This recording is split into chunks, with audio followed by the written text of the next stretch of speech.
தமிழர்களுக்கு வணக்கம்.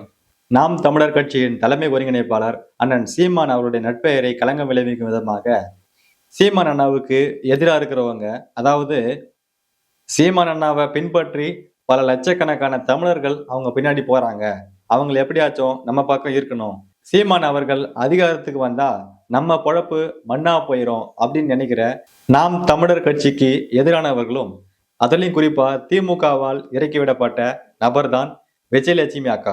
விஜயலட்சுமி அக்கா எப்பெல்லாம் தேர்தல் நேரம் வருதோ அப்பெல்லாம் வெளியில வந்து என்னைய சீமான் அவர்கள் இது பண்ணிட்டாரு, அது பண்ணிட்டாரு, ஏமாத்திட்டாரு, எனக்கு நஷ்ட ஈடு வேணும், அது வேணும், இது வேணும் சொல்லிட்டு ஒரு காணொளி போடுவாங்க. அந்த காணொளி திமுக, அதிமுக மற்றும் பல நாம் தமிழ் கட்சிக்கு எதிரானவர்களால் அதிகமாக பகிரப்படும். இதை பார்த்த பொதுமக்கள் எல்லாம், யோ பாரியா, யோ இந்த மனுஷன் என்ன பண்ணிருக்காரு பாரியா, ஒரு பொண்ணோட வாழ்க்கையவே கேள்விக்குறியா மாத்திட்டாரு பாரியா, இந்த மனுஷனுக்கு எல்லாம் ஓட்டு போடலாமா அப்படின்னு மக்கள் எல்லாம் கொந்தளிச்சு நாம் தமிழர் கட்சிக்கு வாக்கே செலுத்த மாட்டாங்க அப்படின்னு நம்பி இந்த காணொலி எல்லாம் பகிரப்பட்டு வந்தது. ஆனா படிப்படியா 2016 இருந்து 2024 வரைக்கும் நாம் தமிழர் கட்சியோட வாக்கு சதவீதம் உயர்ந்து கொண்டே வந்தது தவிர எங்கேயுமே குறைஞ்சதா வரலாறே கிடையாது. என்னடா இது, நம்ம இவ்வளோ கஷ்டப்பட்டு போட்டோம், எந்த பிரயோஜனம் எல்லாம் போச்சேடா அப்படின்னு விஜயலட்சுமி அக்காவுக்கு பணம் கொடுப்பதையும், இந்த மனுஷனை இவ்வளவு கேவலப்படுத்தியும் மக்கள் எப்படிதான் இந்த மனுஷனை நம்புறாங்க அப்படின்னு இவங்களே வெறுப்படைஞ்சிட்டு விஜயலட்சுமி அக்காவுக்கு கொடுக்க வேண்டியதெல்லாம் கொடுக்காம பாதியிலே விட்டுட்டு போயிட்டாங்க. அது மட்டும் இல்லாம, நீ தொடர்ந்து சீமானனை பத்தி அவதூறு பரப்பிக்கிட்டே இரு, அப்பதான் அவரோட பெயரு இன்னும் கலங்கப்படும் அப்படின்னு இன்னும் மிரட்ட ஆரம்பிச்சுட்டாங்க.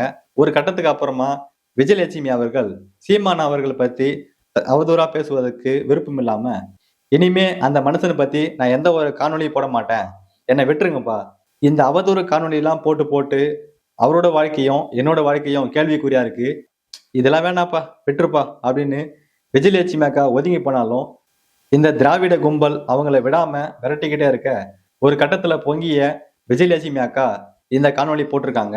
இந்த காணொலியில அவங்களே ஒப்புதல் வாக்குமூலம் கொடுத்திருக்காங்க. இது போல இந்த திமுக கும்பல் என்ன சீமான் அவர்களுக்கு அவதூறு பரப்புவதற்காக பயன்படுத்தியது என்பதை வெளிப்படையா பகிர்ந்தாங்க.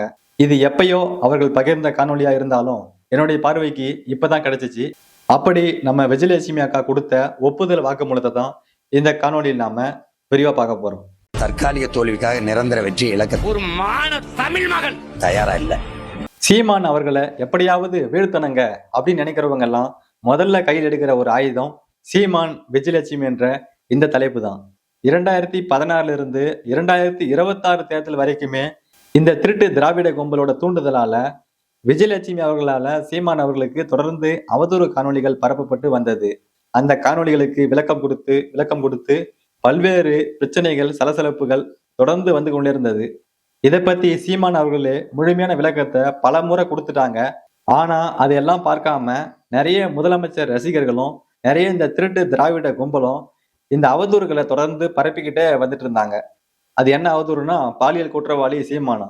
ஒரு நடிகை இவ்வளவு காலம் இருந்து அது தெருவா ஒவ்வொரு தடவையும் அசிங்கப்படுத்திருக்கும் போது நீங்க எல்லாம் அதை ரசிச்சுட்டு தானே இருந்தீங்க. ஒரு தடவை கூட நீங்க கேள்வி கேட்கல, என்னதான் உங்க பிரச்சனைன்ட்டு. திருமணம் ஆயிருச்சு, குழந்தைகள் ஆயிருச்சு, இவ்வளவு பெரிய மக்கள் முன்னாடி தினம் பேச்சுக்கு ஒரு மகனை ஒவ்வொரு மக்களுக்கு பிரச்சனையிலும் நிக்கிறவன நீ இப்படி தினம் கவலைப்படுத்திருக்கீங்க யாரும் கேட்கல. நீ விரும்பி தானே நீங்க உறவு வச்சுக்கிட்டீங்க. அப்புறம் எங்க அதுக்கு என்ன பிரச்சனை? அதில் பிடிக்கல, பிரிஞ்சு போயிட்டீங்க. 15 வருஷம் ஆயிருச்சு, எனக்கு கல்யாணம் ஆகியே 14 வருஷம் ஆயிருச்சு. இதை யாரும் கேள்வி கேட்க மாட்டீங்க. உங்களுக்கு இதுல முகம் சுளிக்க வந்துருது, அந்த முகத்தை ஒரு தடவை காட்டுங்க எப்படி இருக்குன்னு பாப்போம். அப்ப 15 வருஷமா என்னை பழி போட்டு அவமானப்படுத்துறீங்க, கோதரி திங்கிரியல எல்லாரும் என்னை என் குடும்பத்தை, என் பிள்ளைகளை, என் மயன் பெரியவனுக்கெல்லாம் நல்லா விவரம் தெரிஞ்சிருச்சு. இதெல்லாம் அவன் பார்த்தானா, அவன் நண்பர்கள் பார்த்தா என்ன ஆவாங்க? அதுல உங்களுக்கு முகம் சுளிக்க மாட்டேங்குது. கேவலப்படுற, அவமானப்படுறவன் சீமான், அவன் குடும்பம், அவன் பிள்ளைகள்னா என்னை சுத்தி நிக்கிறேன், இந்த என் மகன் நிக்கிறான், இவன் என்ன நினைப்பா என்னைய? அதெல்லாம் உங்களுக்கு அவமானமா இல்லையே, கேவலமா இல்லையே? அந்த முகத்தை ஒரு தடவை காட்டு பார்ப்போம் எப்படி இருக்குன்னு. அதே என்னைய சொல்லும் போது சிரிக்குத முகம், நாங்க என் ஆதங்கத்தை சொல்லும் போது அப்படி சுளிக்குது. நான் சினிமா இயக்குனரா இருந்தப்ப எனக்கும் விஜயலட்சுமி அவர்களுக்கும் பழக்கம் ஏற்பட்டது. அவர்கள் கூட நட்பாக பழகி பிறகு காதலாக மாறியது. பின்பு நாங்க இருவரும் ஒன்றாக சேர்ந்து காதலிக்க ஆரம்பித்தோம். ஆனா அதுக்கப்புறமா விஜயலட்சுமி அவர்களே என்னை பிடிக்கவில்லை சொல்லிட்டு அவங்க ஒதுங்கி போயிட்டாங்க. சரி, நானும் அவங்கள விட்டுட்டு ஒதுங்கி வந்துட்டேன். அப்ப என்னுடைய சினிமா வாழ்க்கையிலிருந்து விலகி அரசியல் வாழ்க்கைக்கு வந்து இப்படியே அரசியல்ல காமராஜர் போல மக்களுக்காக சேவை ஆற்றிட்டு நம்ம போயிடலாம் அப்படின்னு இருந்தப்ப அப்பதான் கயல்விழி அவர்களுடைய நட்பு கிடைத்தது. அதுக்கப்புறமா கயல்விழி அண்ணியோட நெருங்கி பழகி பின்பு காதலாக மாறி இருவரும் திருமணம் செய்து இப்பொழுது 2 பிள்ளைகளோட சந்தோஷமா வாழ்ந்துட்டு வந்துட்டு இருக்காங்க. அப்படி இருக்கிறப்ப சீமான் அவரோட வாழ்க்கையில இது போல நிறைய பிரச்சனைகளை இந்த திமுக கும்பல் பரப்பிக்கிட்டே இருந்தது. இது தெரியாம இப்ப இருக்கிற நம்ம முதலமைச்சர் ரசிகர்களும் இந்த திருட்டு திராவிட கும்பலும் சேர்ந்து பாருங்க பாலியல் குற்றவாளி சீமான், பாலியல் குற்றவாளி சீமான் ஒரு பெண்ணை ஏமாத்திட்டாரு பாருங்க அப்படின்லாம் பொய்யான அவதூறுகளை பரப்பிக்கிட்டு இருந்தாங்க. இந்த கருத்துருவாக்கம் மக்கள்கிட்ட போய் வெகு சுலபமாக போய் சேர்ந்தது. ஏனென்றால் மக்கள் பார்வையில சமூக வலைதளத்துல என்னென்ன வருதோ அதை அப்படியே நம்ப தொடங்கிட்டாங்க. இப்படி நம்பாம இருந்தவங்க தான் நாம் தமிழ் கட்சியில் இணைஞ்சு தொடர்ந்து போராடினாங்க. அப்படி நம்பினவங்களால நம்மளோட வாக்கு சதவீதம் இப்போ 2026 தேர்தலில் ரொம்பவே குறைஞ்சு போயிருக்கு. வீடு தேடி போய் ஒரு பெண்ணை தப்பா கைப்பிடிச்சு எடுத்தாரா இல்ல கற்பழிச்சாரா? என்னங்க பாலியல் குற்றவாளி? சுத்தமா புரியலையா? யாரு பாலியல் குற்றவாளி? இதை சொல்லும் போது நாம் தமிழ் கட்சியில் இருக்கிற ஒவ்வொருத்தருக்குமே கோபம் எழுந்து வரும். எப்படி நம்மளுடைய இனத்திற்காக போராடுற ஒரு மனிதன் மேல இவ்வளவு அவதூறு சேற்ற வாரி வீச முடியும்? அப்படி வீசுவதற்கு எப்படி ஒருத்தருக்கு மனசு வருது? அவங்க யாருக்காக போராடிக்கிட்டு இருக்காங்க, எதுக்கு போராடிட்டு இருக்காங்க, எதை பத்தி கவலை கிடையாது. ஏதோ அவங்கள விமர்சனம் செய்யணும், விமர்சனம் செஞ்சா 4 பைசா வரும், வயிற்ற கழுவலாம் அப்படின்னு நிறைய பேரோட வாழ்க்கை போயிட்டு இருக்கு. அப்படி தொடர்ந்து அண்ணன் சீமான் மேல அவதூறு காணொலி பரப்பிட்டு வந்த நம்ம விஜயலட்சுமி அக்கா முற்றிலுமாக திருந்தி அவங்களுடைய ஒப்புதல் வாக்கு மூலமாக திமுக தான் என்னை இது போல செஞ்சுச்சு, செய்ய வச்சது, இது போல அவதூறு காணொலிகளை போட வச்சது அப்படின்னு வெளிப்படையா சொல்லிட்டாங்க. அந்த காணொலியை பார்த்துட்டு வாங்க. நீ என்னை பாத்துக்க போறியாடா? எங்க அக்கா மருத்துவர் சொல்லுக்கு நீ பாத்துக்க போறியா? அப்ப உட்காந்துன்னு நீ அன்னைக்கு என்ன உனக்கு என்ன வேண்டியதா இருந்துச்சு? நீ ஒரு வருஷமா உட்காந்துன்னு சீமான் எப்படியா கைது பண்ணணும், சீமான் எப்படியா நாராடிக்கணும்னு நீ ஆசைப்பட்டு இருக்க. அதுக்கு நீ என்னை ஒரு காயினா நீங்க எல்லாம் யூஸ் பண்ணீங்க. உங்களுக்கு நடக்கலன்னு இப்ப உட்காந்துன்னு பொத்தின்னு போயினே இரு. என்ன கை கால் நல்லா தானே இருக்கு உனக்கு? வேற ஏதாவது உத்தமமான வேலையை பார்த்துன்னு உன் பொண்டாட்டி பிள்ளைங்களுக்கு சோறு போடு போ.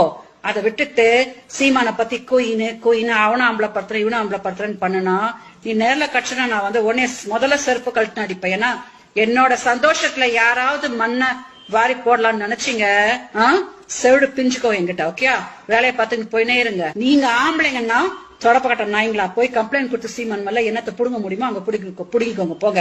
இதுக்கப்புறம் சும்மா போட்டுக்குன்னா அவனும் அம்பலப்பட்டுறேன் இவனும் அம்பலப்பட்டுறேன். நீங்க எல்லாம் ரொம்ப நல்லவங்க மாதிரி நீங்க ஆடிக்கிட்டு விஜயலட்சுமி வச்சு சீமான் அடிக்கலான்னு பாக்குறீங்க. பாத்தீங்கன்னா அது எங்கிட்ட நடக்க பாத்தீங்களா?